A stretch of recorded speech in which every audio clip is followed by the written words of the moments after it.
I'm Chuck Johnston, and my son Scott went to the University of Nebraska, and he was involved with SIGEP while he was here. But he also got a job with the football department.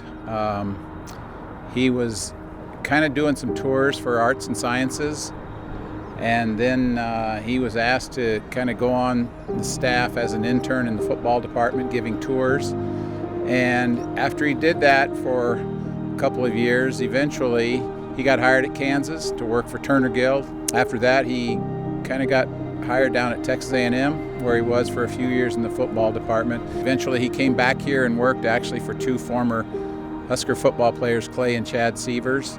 Worked with Depew Synthes, and he was working in orthopedic sales, knees and hips and shoulders. So his connections just been there all the time. And while he was at A&M, he really got to be pretty close with Coach Childress and Coach Bolt. In fact, he said he probably spent more time with baseball there than he did football, as far as taking families and people to visit, when he was the director of on-campus recruiting at A&M.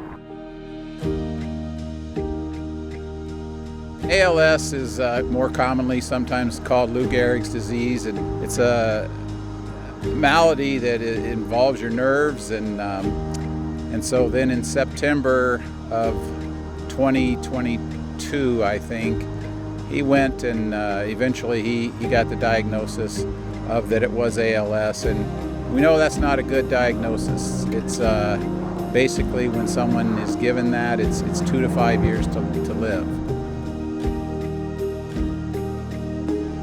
He took that disease on the way he probably did everything else. Scott in high school was valedictorian, was an overachiever in probably athletics and everything, a smaller guy, but he worked as hard as he could. I had one coach say that probably the hardest worker he ever had. And that's kind of how he approached this. It really is. And I think he had two small children, and I think he wanted to leave some sort of legacy for them to understand that you're just going to do the best you can each day. And I believe Scott did that.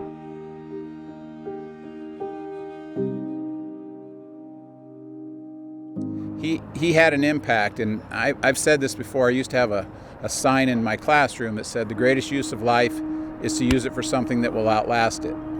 And I think Scott did that, and I think he would want us all to, and that's the other thing. I know what he would want me to do. I know what he would want his brother to do, and his mother, and his wife, and his kids, and everybody associated with him. He would want us to move on.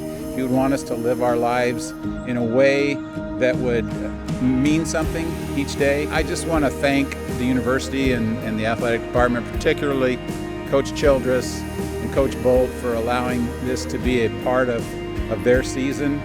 I hope that this helps everybody to understand a little bit about what ALS means, but that it doesn't mean that you can't move forward. And without the university, obviously, nobody would be hearing about this. So for us, it's special to mean something to Scott, to raise awareness of something that we hope one of these days will be, in our background.